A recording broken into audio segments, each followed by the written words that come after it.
Assalamualaikum. Okey, dekat sini Nurul ada beli donat macam itu. Okey, Nurul beli.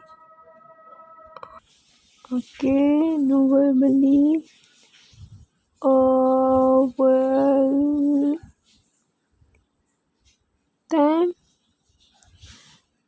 coklat. Lepas tu matcha. Dan lagi satu ni Nurul tak ingat. 3 jenis. Okey, kalau korang suka tengok video ni, korang jangan lupa like, komen, subscribe dan tekan lonceng Sis Nurul. Assalamualaikum.